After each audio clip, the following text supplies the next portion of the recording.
All right, Bobby, you're our intro guy. Today is a special day, and today is a podcast where we talk about that special day. I'm Bobby Parker. And I'm Joey Nickel. Welcome to Today Is.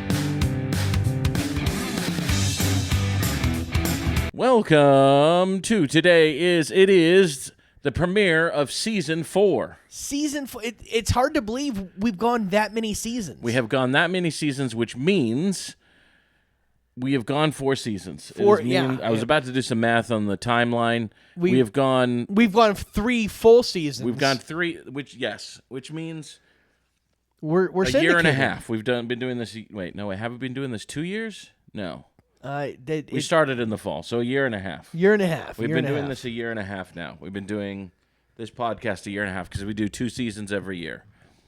Every year that we do this podcast, we do 2 seasons. Like clockwork. That's yes, it is the premiere of Season 4. Our mid-season break was we did an actual episode, or I did an episode in Tunisia. And I interviewed Hatem, who was our tour guide in Tunisia. It got some pretty good responses. It got some good downloads. How did it play in Brazil? Nobody, but we got a download in Spain. Somehow. A download in Spain. We got some listeners in Spain for some reason. Okay. Nobody in Brazil downloaded it. We'll see if anybody in Tunisia's downloaded it. I haven't looked at the numbers recently, but it was a great episode and a great trip. I'm going to talk a lot about it on this episode. Before we get started, let's get some things out of the way. What have you been doing the last 2 weeks? What have I been doing? Let's get this out of the way. I have been at work a lot. I still have a day job because the people in Brazil aren't downloading the Tunisian episode. That's why I can't pay my bills with this podcast. I have been doing a lot of rehearsals. So I'm in an upcoming play at the Orange Park Community Theater, a play called Harvey. It's a well-known play, and I've been spending a lot of time with that, and I've had a couple stand-up shows. I went to an axe throwing place where I did stand-up. Oh yeah, how'd that go?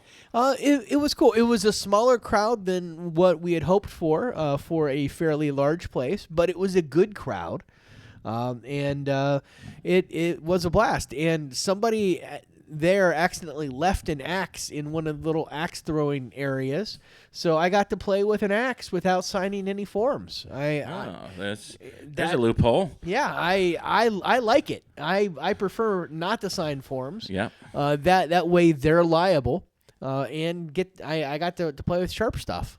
So it was pretty cool. It was wonderful. Yeah. That sounds fun. I'm glad you had a good time. So now we have both done both of the axe throwing places that are available to us to perform at. We have both done. Yes. That was a big sentence. We've both done 2 axe throwing places, is what I meant to say, and they were both the same axe throwing places. One of them we did together.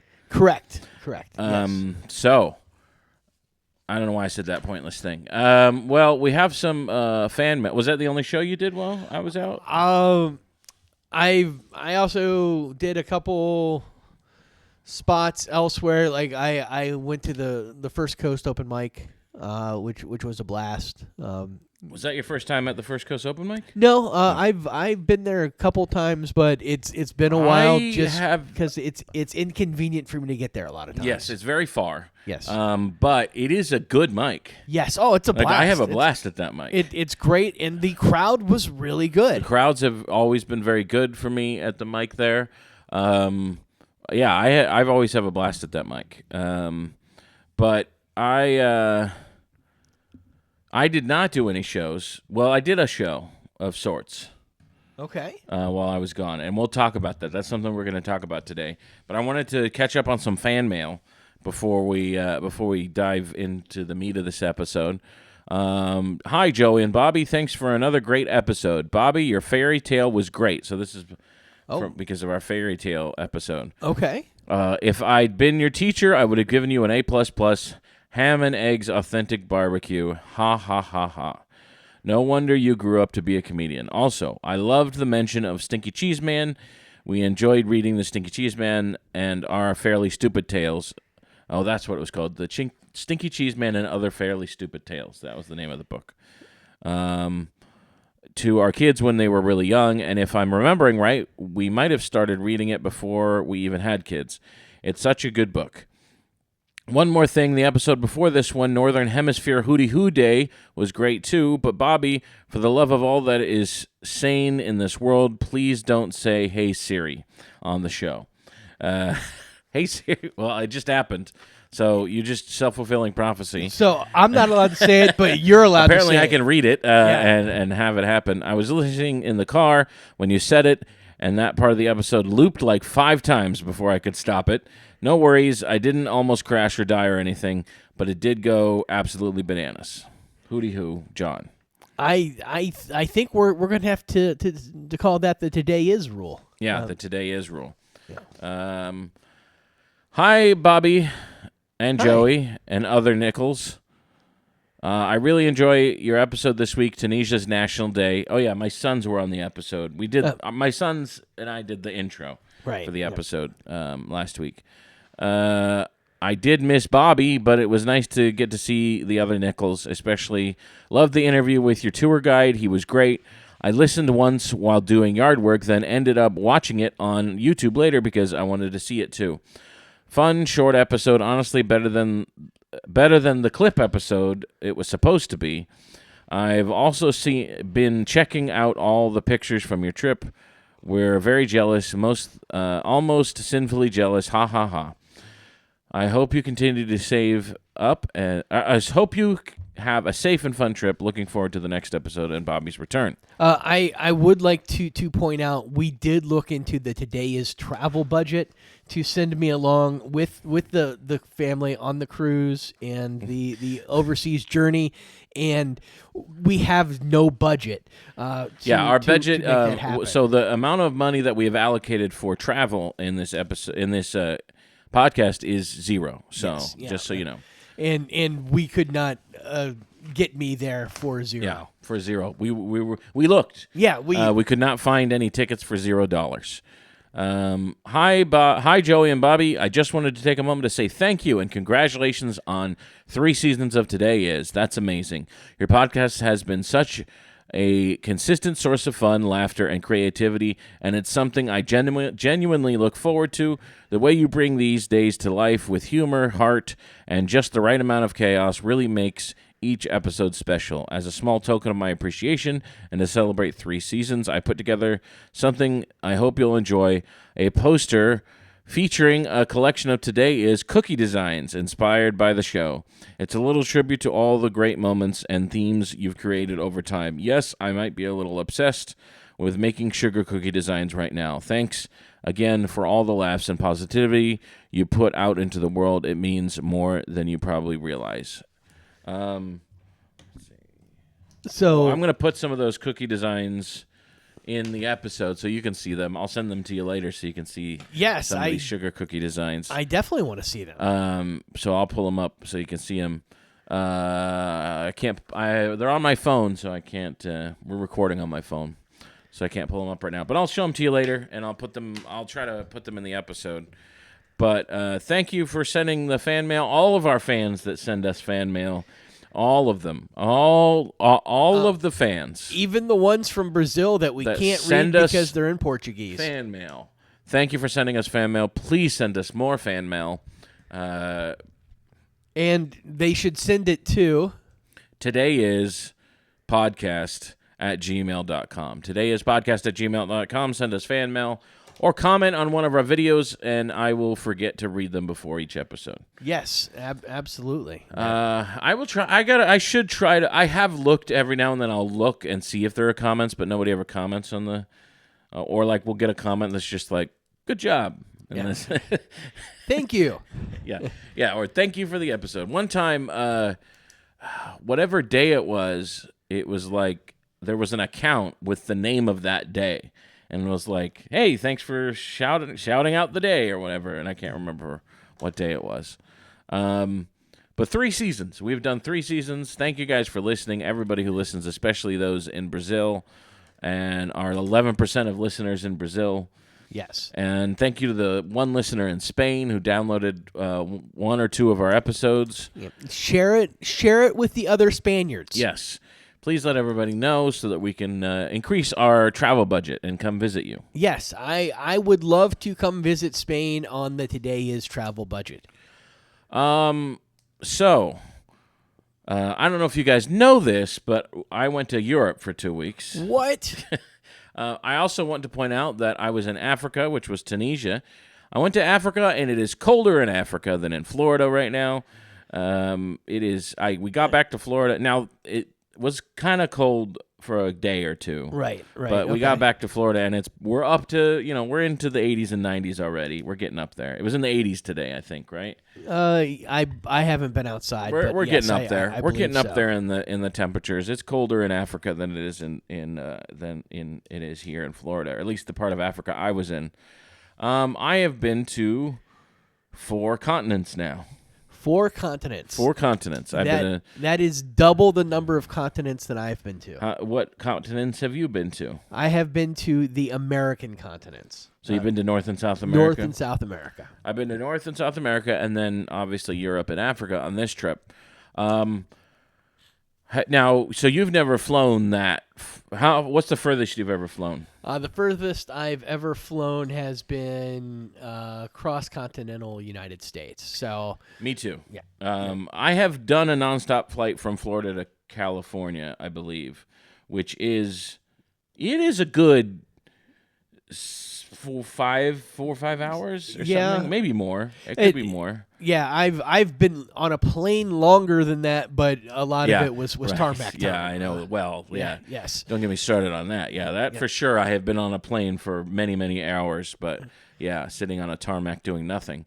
But my longest flight was, I believe, San Diego to Jacksonville up until now. Okay. Now, this flight was the first flight was a little over 8 hours. Right. And then the flight back was a little over 9 hours because we're flying from Paris this time instead of London. So we flew into London, 8-hour flight. I would not recommend flying that long. It was terrible. It was one of the worst experiences of my legs. And I got up and did stretches. And here's the problem: we flew overnight. Okay. And the plan was fly overnight, sleep on the plane a little bit, be ready to go hit the ground when we go to London. Right. We landed in London at 7 a.m. London time. 7 a.m. London time. Which is 3 a.m. Yes. Yeah, 7, 6, 5, 4, 3, which was 3 a.m. Florida time. Right. So we were trying to the kids did sleep some. I tried to sleep. I slept maybe an hour. So 8-hour flight, I slept maybe an hour, maybe a little longer. I dozed off, but basically no sleep going into London. Right. And we were flying on Virgin Airlines, which I thought they were an upper scale airline, but I have not seen evidence of that. I have never heard them described that way. I don't know why, but I thought they were supposed to be a nice airline. I don't know why I thought that. I'd never flown Virgin before. I think it's one of the only airlines I hadn't flown. I'd flown everything else, even the budget airlines and everything. Those were some of the most uncomfortable seats I've ever sat in. I don't know. It was pretty rough. The food was good. They actually had good food on this flight. That is a plus. I can't tell you the last time I was on a flight that had more than like a little packet of Biscoff. Yes, that's usually what you get. But I think by law they're required to feed you if you're flying longer than 6 hours. There's a time frame where it's like if you fly this long, they have to provide food at no cost. Right. And they provided food at no extra cost. It's included. It's included in the fare, I'm sure, but they do provide it instead of other flights. You can buy a lunch or whatever. If you're flying for 2 or 3 hours, you can buy a lunch on plane, but this one at least they provide it for you. I got the barbecue chicken. It was very good. Then they gave us breakfast before we landed. Okay. It was great. We got 2 meals.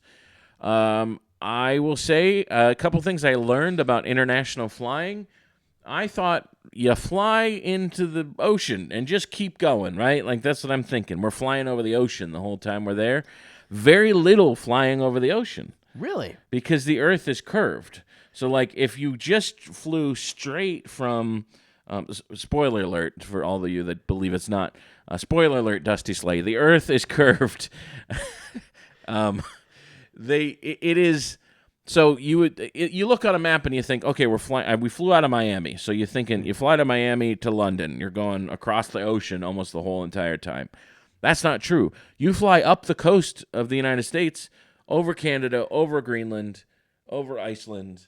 Then you get over to, you're flying over the ocean for a very short amount of time. Okay. From like Greenland and Iceland area, then you go to Europe. Then you're into the Europe era. So you're going. So if you're looking at a map, like let's say United States is here, Europe's over here. You're flying like this. Right. If you're looking at a flat map, if you're looking at a spread out map, because on a globe you're flying in a straight line, but it's a globe, so you're flying like that. You're flying like in a straight line like that over the globe. So that makes sense, and you also want the Earth's rotation to do a lot of the work. There is some of that in the factor. The Earth's rotation does factor into some of the flying. So and when you fly that long and that far, it always does. So we flew, and so I when I looked at the map, I was surprised to see we were over land for a lot of it. For almost the entire journey, you're still over land. Wow, that is cool. And you don't realize. I knew how close it was, but you don't think of Greenland and Iceland being close to Europe, but they're pretty close. Like it's not that far, Greenland and Iceland from Europe. Relatively speaking, it yes. seems close to North America because of Canada. Canada spreads out so much up there. Right. So like you're like, oh, it's not that far from Canada. Yeah, but Canada spreads out. So it's like North America. So North America really kind of funnels out, and fans out at the top. Yeah, it makes all those fishing rights that were part of the big early United States treaties with Europe make much more sense in that regard. Yeah, so it is interesting. You just don't think about that kind of stuff. The fact that hold on, you don't think about the early fishing rights of America and Europe the time? Not more than once a day. Oh. Not more than once a day. Okay, fair enough. Fair enough. So, but for some reason, when I in my head, I'm thinking, because the way that England settled, because you've got like the West Indies and all that, you have the Caribbean and stuff. I'm thinking Pirates of the Caribbean. Oh yeah, they go from England to the Caribbean to the United States. Well, that's not how it worked. They went from England to the north. That's why Canada was so prevalent with the England and everything. Right. It's much faster to get to Canada than the United States if you're living in England. So anyway, that was fun and interesting to see on the map, seeing us, because you got the screen in front of you, you can see us fly over the land masses. We flew into London, landed in London. I have to apologize to England people, to people who live in England. I was under the impression that the food was terrible in England. Oh, it is not. It is not terrible in England. It was phenomenal. It was some of the best food I've ever had in my life was in England. And I think the UK is doing some sort of troll in showing, or my algorithm or something is trolling me into thinking that UK food is bad, because all I see is like, you see this like green sauce and this like very bland looking stuff, no spices, like boiled chicken, things like that, beans on toast. Well, beans on toast is tasty. All right, I'll give you that. Beans are, you can't go wrong with beans, but it's like seeing what they eat. But if you were to believe at least my algorithm on social media, all they eat is beans on toast. That's it. That's the only. They have beans on toast and black pudding. Like that's all. That's like all it is. Right. And so I'm thinking, oh, the food's not going to be like. I'm not excited about the food at all. I'm going to have to find like a McDonald's or something, and eat there to even enjoy the food. First thing we did, we were super hungry. We didn't stay in London. We rented a van Right. and we drove out to the countryside. We went to Kent, Okay. which because my mother-in-law's family is from that area, and there's a house there that her family, it used to be the family house. Her maiden name is Packer, Okay. and it was the Packer house. It's a famous house that is now being turned into a hotel, but it's a big house with 52 rooms or whatever, and a Wow. moat, and it used to have a public garden. They're in the middle of renovating it, so we couldn't really get to the public garden right now. But they filmed Pride and Prejudice there a few years ago. Oh, wow. Yeah, that's awesome. It's a very well-known and famous land, and it was built by Philip Packer, and then his son John Packer, too, was in charge of that house. And so first thing we did, we hopped in a bus or a van to go see that area because he also built a church out there. Okay. Philip Packer and John Packer built a church and is very famous. That area, that church is kind of famous, or it's well known. It was built in 1625, which they just barely, last year they celebrated 400 years of this church. That is very incredible. That's insane. I've never been in a building that old before. And it was so we're like, we want to go see this church because they wouldn't let us go into the house because they were renovating it for this hotel, which we were a little sad about because it would have been fun if the hotel were finished and we could have stayed there. Right, yeah. So we went, we called the church, like we sent an email to the church, and the guy, whoever's in church, like the groundskeeper of the church or whatever, was like, yes, I'd love to show you the church. Come by, we'll show you the church. So we set up an appointment with him. On the way, we stopped at a grocery store because we were just so hungry. We're just like, let's just stop at this grocery store and see if we can get something, because we also needed a couple essentials and stuff like that. They had some to-go food, like some ready-to-eat food there. They had a little pack of donuts. Okay. 5 donuts for a quid, for a pound. Okay. So I was like, oh, it's a little more than $1. It's what, $1.20 Right. for 5 donuts. I was like, that's Sure. That's pretty good. 5 donuts. Yeah, There's 5 people in my family. Cheap food. Cheap treat for everybody. It's filling. Sure. I'm thinking even though these donuts are terrible, it'll be a little treat.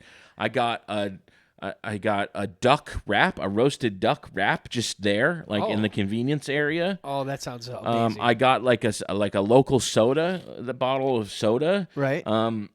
The duck wrap was insanely good, like way better than anything you should get from a grocery store. Any ready-to-eat food from a grocery store. People bought like kebabs and like chicken, and like it was all really good stuff. Like I couldn't believe how good this food was at a grocery store, and I couldn't believe it. I was like, this is so good. I'm like, I've been lied to about the food quality in England. I can't believe they're going to the grocery store every day and getting regular, just everyday food is this good. Well, so here's the thing. England became an empire because they went out and they're like, hey, conquered spices. That tastes good. I'm going to get it and import true. it. That is true. I want that. And I think one of the reasons that they have such a bad reputation food wise is the royals like won't eat certain things because they I've heard that, like, hey, we won't eat garlic because we don't want our breath to smell bad. So so you get a bad rap because of that. They get a bad rap because of the royals. Avoid the royals. Yeah. Yep. So don't eat like the royals if you go, is what we're saying. Yeah. So that was good. Then I opened the pack of donuts. Best custard donuts I've ever had. I thought they were day olds because they were in a pack. They were fresh. They were fresh donuts, and for $1 or $1.20, I got a 5-pack of donuts. 5 people in my family intended to each have a donut. I ate 4 of them. My kids never knew that these donuts were good. Hey, that's fine. What they don't know doesn't hurt them. I gave 1 donut to my wife. They were so good. Every piece of food I ate at this place, bread, we'd get like a baguette or something for 90 cents. Also, everything was cheap. Right. That's what the other thing I was shocked about. Now at this point we're in the countryside, so obviously the countryside's going to be a little cheaper than the city in any situation. Really good. I will say I would not recommend ever driving in England. I was going to ask that. You guys rented a van. That was our biggest mistake, was renting the van, but it was the most cost-effective way to do it. Right. We looked at trying to hire somebody to just drive us around, which we ended up doing in some cities, but It was just we're like, it's gonna be like $100 a van or whatever to rent this van for the time we're in London. And it worked out. It was nice to have our own transportation, but boy, it is really terrible. It is. I would not recommend that. So first question, you got an automatic, not standard shift. Right? Yes, we made sure to get automatic, which I was worried about that, but that's most of the it's pretty easy to get automatic when you rent cars now. Cool. Because it's all we rented through Enterprise or something. Right. It's a normal company. It's pretty easy to pick automatic now. It used to be harder to do that.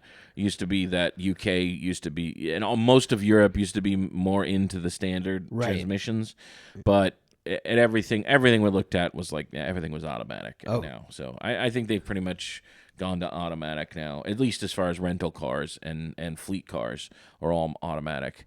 So that was fine, but it was it's rough. It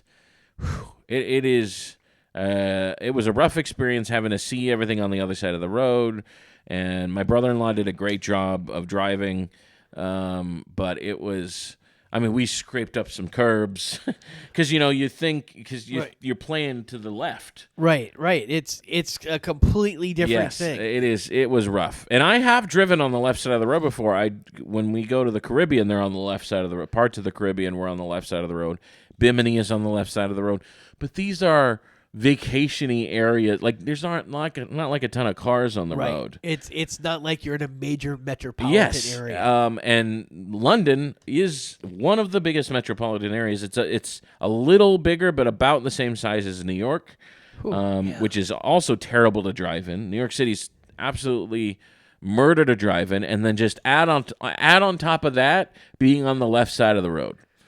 So I would not recommend driving. And polite indignation. Yeah. It was pretty rough, but had a great time in the countryside. Ate a lot of good food. Went into the city, saw the big sights. Went to Big Ben. Went to the the Tower Bridge, which is the good one. The London Bridge is stupid. But the Tower Bridge and the London Bridge you can walk to in between. There's a little, you go down and then you walk across to each bridge, and go along the Thames there. Is that what that is? Yeah, the river. Yes. Yeah, and I think that's how you pronounce it. But there's a thing called, I think it's called the Queen's Walkway or something like that, which is the area in between the two bridges, and there's a nice sign and stuff like that. We took pictures. Big Ben, we were there on the hour, so we got to hear the chime. Oh, neat. Which I believe is the dun dun dun dun dun dun dun, which I believe is the originator of that tune. I don't know, it could be a song, but I think the first time it was put onto a clock was Big Ben. Okay. I think all other clocks that play that tune or doorbells that play that tune are because of Big Ben, I believe. Do you know how we could find out? We could ask. Hey Siri, did Big Ben invent that tune? I didn't say it. All right, John's going to email us and let us know for next week when he gets the answer here in a couple seconds. Very nice. No, it was. I believe that's where it started. I believe you're. If you're going to put that song on the Big Ben on the clock tower for Cambridge, no, that's not Cambridge. What is it? It's Oxford. No, it's not. No, it's not a university. What am I thinking of? Manchester. No, that's a city. What's that area called? Where it's like the big. That's where. Buckingham Palace. No, it's not Buckingham Palace. Buckingham It's like Palace. that's where Parliament is, I believe, is right there. The Tower of London. Yeah, the Tower of London or Big Ben. It's part of a complex of buildings there. Man, what is that area called? The Oh, hold on, I almost got it. Canterbury? Canterbury? No, not Canterbury. That doesn't seem right. Yeah, Canterbury. No, not Canterbury. Man, what is that area called? That complex of buildings. I believe that's where Parliament is, I think. Westminster. Westminster Abbey. That's what that is. Okay. Westminster. So here I've never been there. Which should be obvious. Me saying I've never left the Americas. Since- But I do have a connection. One of my ancestors was imprisoned in that tower, the Tower of London. Really? Yes. Okay. It was Did he- Sir Walter Raleigh. He was a famous Oh, explorer. really? You were related to Walter Raleigh? I am related to him on my mother's side. Okay. So I have that as a claim to fame. I don't know much about it other than he was imprisoned there and he explored the United States at some point. Well, England was great. I really enjoyed it. I was lied to about the food. I would recommend it. I had a duck wrap twice. We had some fish. We had all just really good food. Just some really great food while we were there. Yeah, I from my understanding, obviously not been there again. Most of their stuff is very fresh and they're using It seems so. the non-preserved ingredients. We also got a bunch of candy while we were there. Some local candy that you can't get in the United States. That was a lot of fun. And then we only spent one night in London. Okay. And we stayed.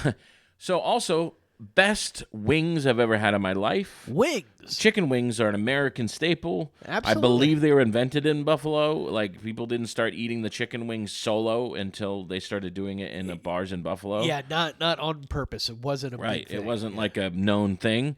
But this was at a Holiday Inn Express, not even a regular Holiday Inn. This was a Holiday Inn Express. And so you have the front desk, right? Okay. And then next to the front desk were just a bunch of beer taps.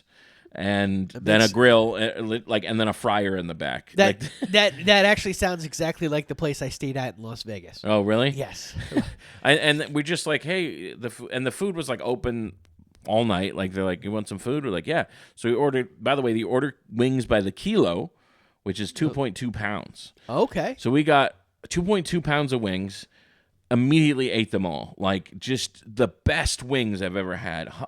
Amazing. So good. We weren't even hungry anymore by the time we were done with these wings. We ordered another kilo because they were so good. Wow, yeah. And then we ate those. They do have this sandwich called a toasty, I think. Oh, I've heard of Toasties. I watch a lot of... It is grilled cheese's not so good cousin, in my opinion. Okay. You can get just a cheese toasty, but they usually put ham in it. It's usually ham and cheese, and then they put ham on one or cheese on one side of the bread outside too. Okay. So that cheese gets all crispy. Yep. But then the problem is they don't.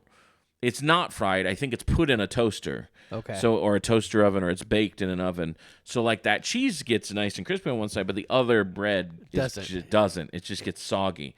So I was not a big fan of the Toasties. They're all over London though. That was my only disappointment was the Toasties. Just because when they're fresh, they're not so bad, but give them 2 seconds and they're not so good anymore. So I would say that was my only disappointment with the food was those things were all over. But other than that, now I really wanted to get a full English breakfast while I was there. I didn't really have the chance to get a full English breakfast, but the hotel we were staying at gave them, but I was so tired I slept right through the breakfast. Right. When my wife went and got me some sausage and stuff like that, and the sausage was amazing, really good stuff. So I was very, very pleased with everything I ate there. Did you get any black pudding? I did not eat black pudding. Okay. I didn't have the opportunity to. I had already decided I probably wasn't going to eat it because it looks so gross. I'm not even sure what it is. Oh, okay. I did eat some black meat, and I don't know if that has anything to do with black pudding. When I was in France, Okay. some cured meat that was black. Okay. I don't know if it was black for the same reasons. No. No idea what black pudding is. Black pudding it's a sausage made out of pig's blood. Yeah, it's made out of the blood, right? Blood, Yeah. and the blood, because the high iron content as part of the cooking, makes it look black. Makes it look black. Yeah. Well, that's probably why that sausage was black too. Then. That if it's a cured meat, it is probably the smoking cure that they use for it. Well, whatever it is, that meat that I had later was black and was very delicious. So that was our London. we only stayed there one night. Then the next day we spent a little time around. We went back out into some grocery stores because the food was so good. Then we flew to Nice. Nice, okay. We did not get to explore very much. We're only spending one night there because we were going to get on a cruise then. Right. So we spent one night in Nice, then took a train to Italy. Okay. And got on a cruise ship. What time is it? It is that time. Okay. So, yeah. All right. So, I'll end it. We'll end with London because I want to wrap it up here pretty quick because I probably need to get out of here by 6. Okay. Is it 5:30 right now? 5:37. Yes. All right. I got to get out of here probably by 6. So I'll talk about Europe a little more later. I do have one story I wanted to share later on, but I will say that it was a lot of fun. I was worried about hating French people. Because I have a history of hating French people. I did not have any bad run-ins with any French people there. All of them seemed to be quite nice. And you went to France. I went to France. Wow. I went to 3 cities in France, actually. 3 cities in France. I went to Nice, I went to Marseille, and I went to Paris. Ooh. Now, I did do the most American thing you can do when you go to Paris. I went to Disneyland. Okay. We spent a day at Disneyland, and then we spent a day just in Paris, just doing everything we could in Paris, eating everything we could. Yes. Great food. Marseille, phenomenal food. I mean, Marseille might have been...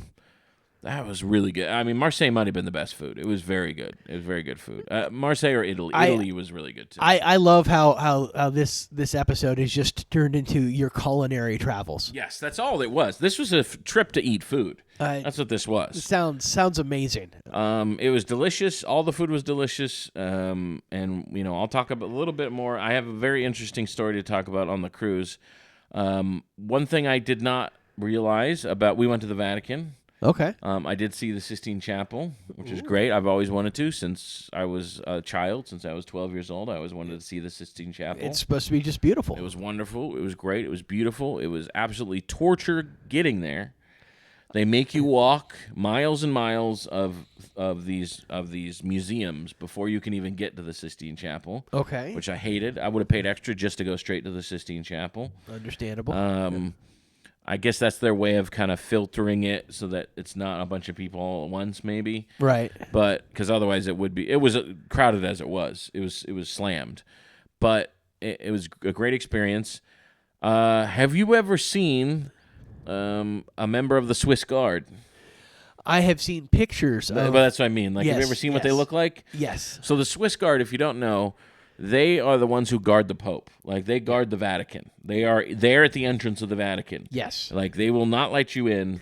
They're there to keep you out and to guard the Pope. And I would like to point out they are an elite. They are military that's where I'm going unit. with this. Yeah. They are an elite. They are the best of the best. They are trained Swiss Army knives.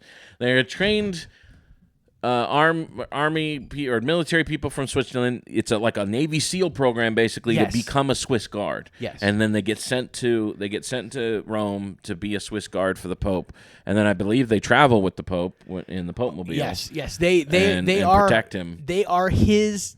They're his bodyguards. Security. They're his team. security team, and they look like the dumbest thing I've ever seen in my life. They look so stupid. They look like clowns. They look like literal clowns. Their uniforms have not changed since the Middle Ages. Yes. They look like court jesters. Like it's crazy what they look like. Yes. And my son saw those guys and like, hey, there's clowns over there. Let's go see if these clowns will entertain us. And you gotta imagine if you did try to make a run at the Pope, you would probably you would be so off put by being choked out by this guy. Yeah.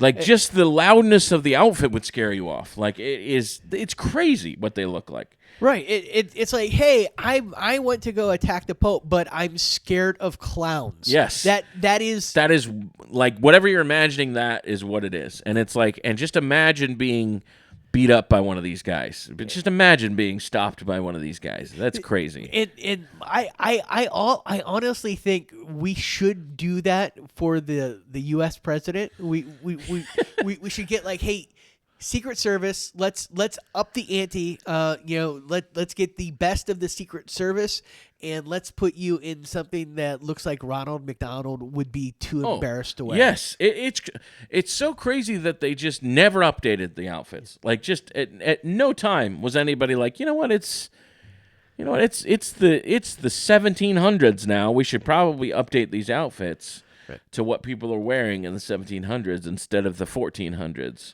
right? Or the 1300s, or whatever. Like the clergy is like, you know what, we've updated our stuff a little bit. That's my own. It looks a little bit more modern. Yeah.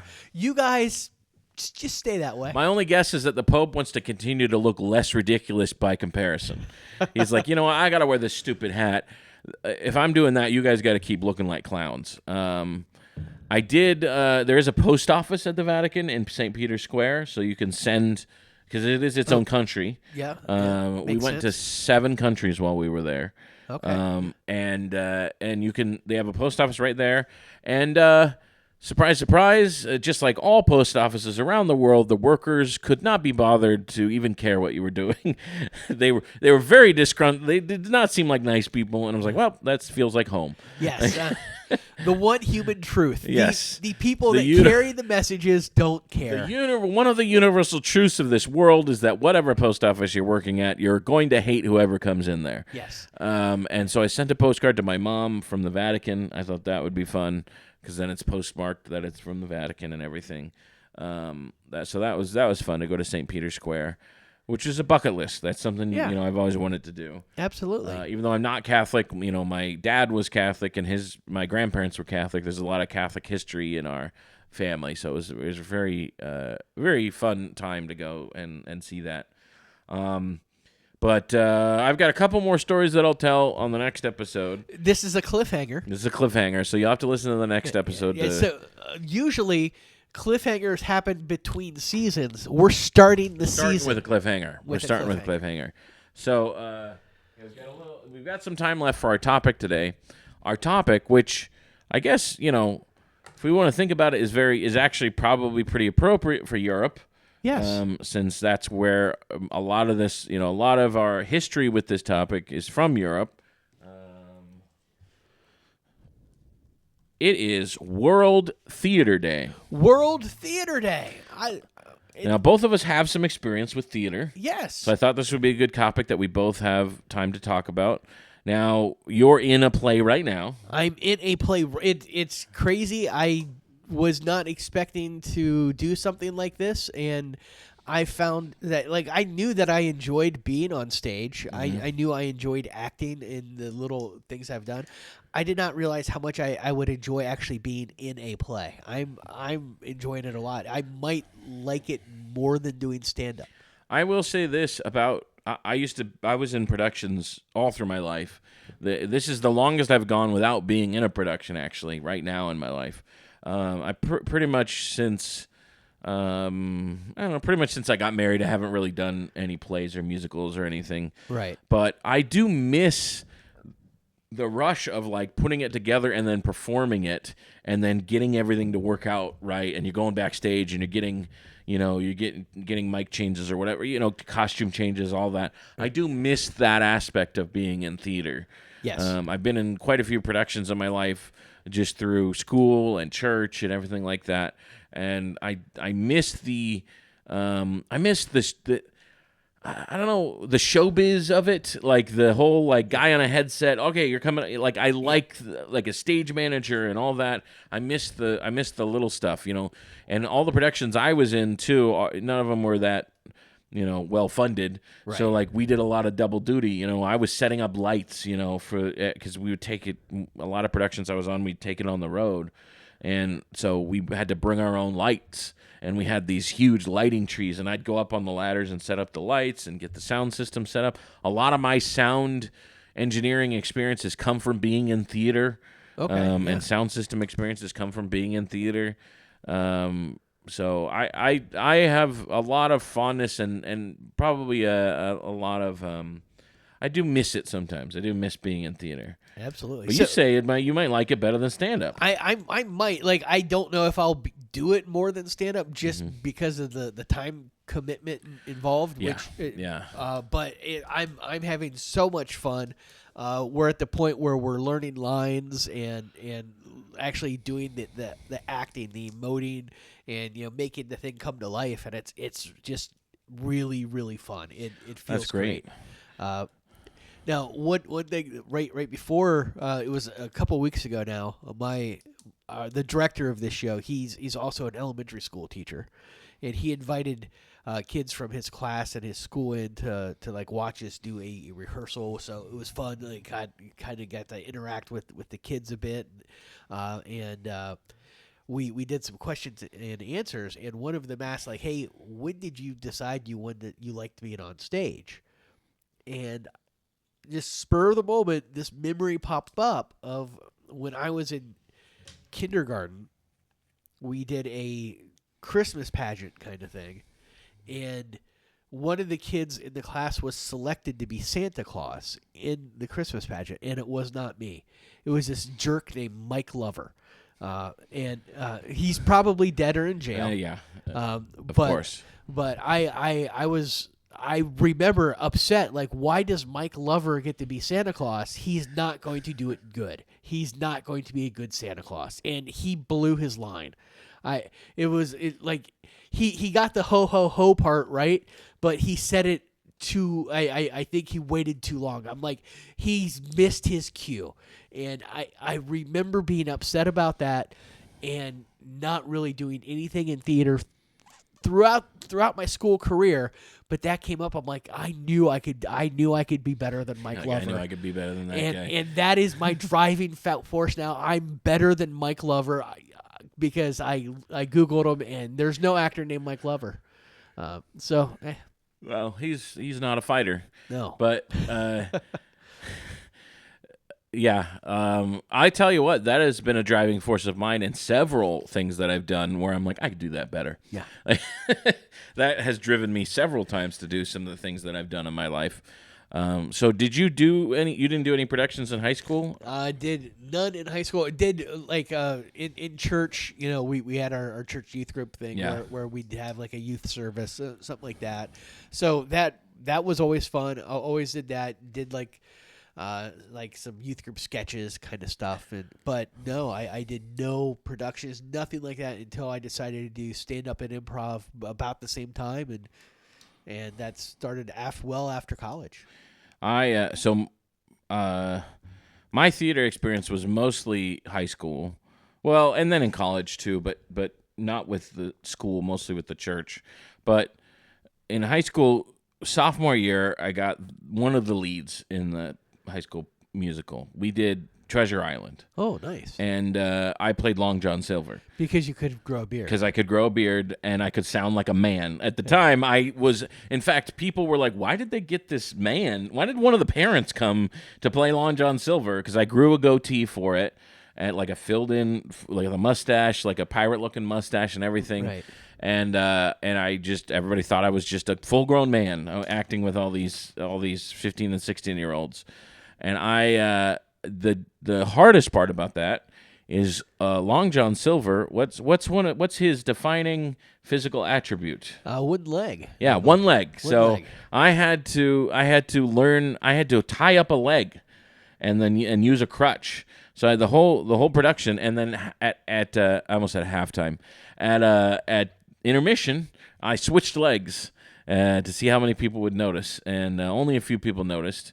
But yeah, I had to tie up a leg for that. That was very difficult. that would be very, very painful on the old knees. Yeah, it was not great. The way we got around it was I tied one up, so I had a belt on, and then I had another belt looped here, and then I brought my leg behind my behind my waist, and then tied up my foot, my ankle here, and then wore a long coat to cover my foot, and it was it was pretty it's pretty rough to do that. But I got some great acting in. I got to speak with an accent. See, that's with cool. a pirate accent. I got to talk like a pirate with like a Britishy like a Cockney pirate accent. Right. I got to fire a gun, which I don't think would fly today. I don't think you could do that in a most schools frown upon that. Not a real gun. It wasn't a real gun. But I don't even think you could do a play with a fake gun now. I don't think that would fly now. I want to say that they had one in when I went to see Clue. Oh, really? But I'm not sure. I don't know. I just feel like it would be very hard to get to. I don't know. Maybe they still do it. But I because it's not one of the weapons that's in Clue. But well, and the thing is like you can get expelled for bringing a fake gun to school now, right? Like, and so like that makes me think like, why would we even try? Like, if you had a play where the fake gun is already on campus, that'd be rough. But yeah, I don't know. I don't know if you could. I don't know. Those of you who are in school productions currently, let me know if you can have fake guns in plays. I'll tell you actually one of the things that made me not want to pursue being on stage when I was in high school and in college was because almost everything was musical based. And oh, right. And you don't really sing. I see, don't, all of our stuff is musical based too. And I completely understand that's where all the popular things are. It's amazing experience. Yeah. Most of the kids involved have that musical ability. I don't. So I was always scared to even try. But you can act without music, but you can. I can't. But but yeah, that was that was really the experience. Well, okay, growing up, my family, we did, and I think I've talked about this on the podcast. We had a family band, and we did productions with lines and stuff like that. We didn't do like acting scenes necessarily, but we did like line reading. We did like we would read speech, like we had parts we would read on the microphone and stuff for these productions. And we'd do these shows at churches would have us come out and do shows for them, or relatives would have us come and do a show for their neighborhood or their apartment complex or whatever. But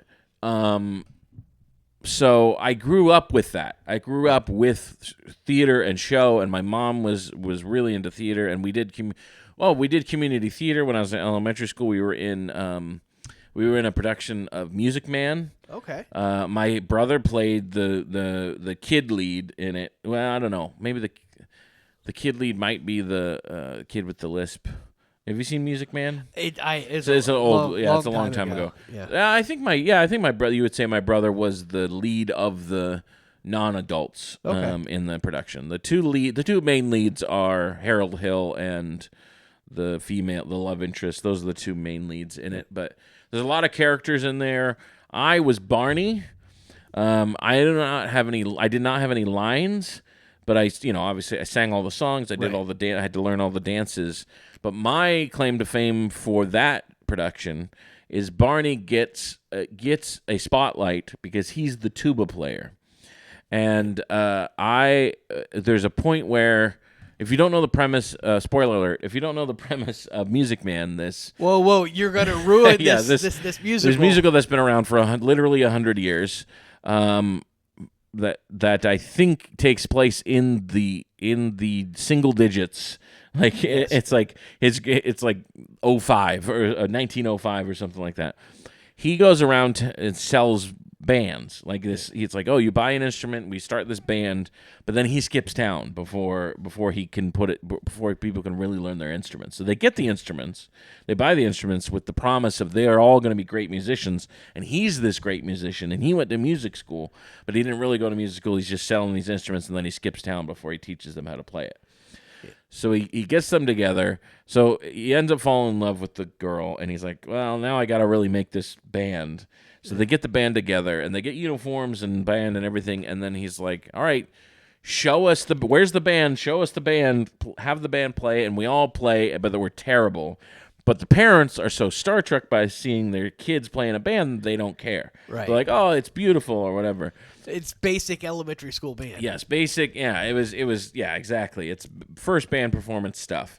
And so they had to have a couple people in the band that could actually play, just to keep a bit of a melody, but then everyone else could just play whatever they wanted, Right. which was the fun part. But I was the tuba, which means all I did was put a punctuation on all the phrases with a brrr, really as loud as I could. So I had the tuba, and it'd be like, and this, I forget the song, but it was like da da da da da da da da da da da da da. That was my job, to do that, the bont. And then my mom in the play, which was also my real mom, would say, that tuba is my Barney. My Barney's playing the tuba, and all this stuff. So that was my claim to fame for that. Nice. For that production. I did not have any lines in that. But, so that was like probably the first big play production I did. I was maybe 10 or 11, something like that. That's awesome.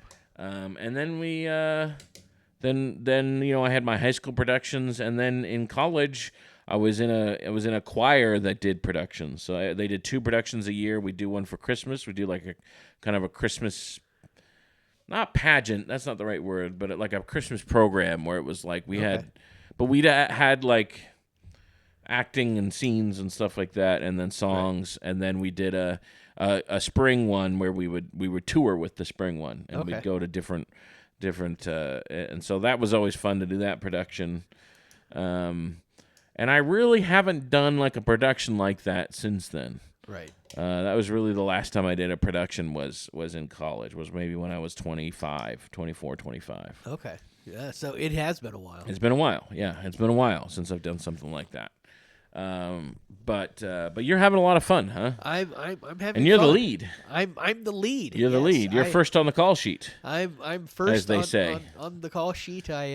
And what are those shows? What are the performances? They are the weekend of April 17th, so 17th, 18th, and 19th, and then So you've got like 2 weeks, 3 weeks? about 3 weeks. 3 weeks? Yeah. How are the lines coming?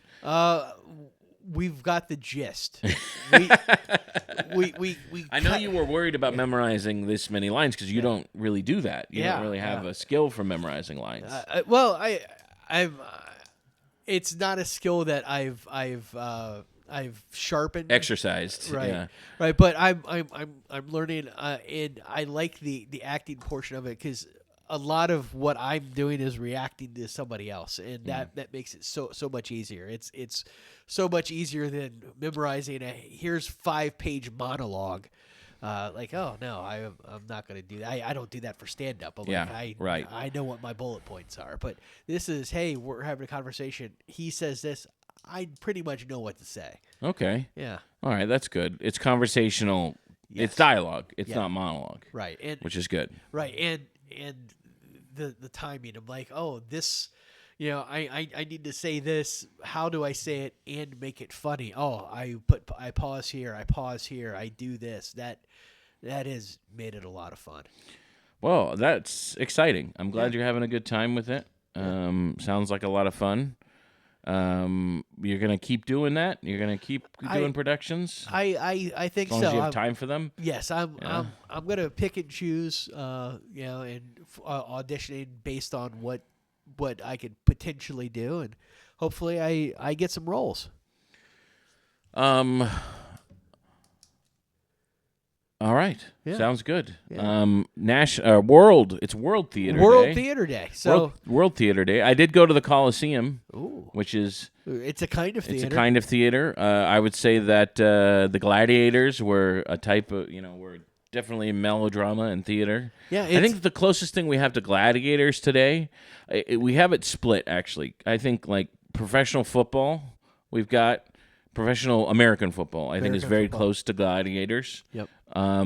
But I think if you really want to look at what they did in the arena, in the gladiator arenas, professional wrestling, those are gladiators. MMA. I'd say more professional wrestling because the gladiators, they would do storylines and they would act outs and stuff like that, and there were multiple people in the in the arena, so that's why it is kind of more like there is a football aspect to it. Okay, but it wasn't. It was. Based on my research, based on my limited, extensive research on gladiators. By the way, they didn't kill each other. That's a misconception. Okay. Which has been perpetuated by the gladiator movies. They would sometimes, every now and then, there might be somebody who would get executed, because the crowd wanted it, or because the emperor wanted it, or there could be a prisoner involved. You got to keep it fresh. Yeah, like you might fight for your freedom because you've been convicted of murder or something, so you're given the opportunity to fight in the gladiator ring. Those people might end up dying. But real gladiators, like professional gladiators, they didn't want to kill those guys. They made money. Right. Like they made money for the like you're just killing the people. Like that'd be like you know what, this team lost. We're going to kill them all now, this football team. So now we're going to have, every time you'd have a match, you'd have less football teams. Right. So I think that's a misconception. They wouldn't, and they were celebrities. They were like pro athletes and stuff. So I think that's why it feels more like professional wrestling. Okay. I feel like that's the gladiator arena now, is professional wrestling.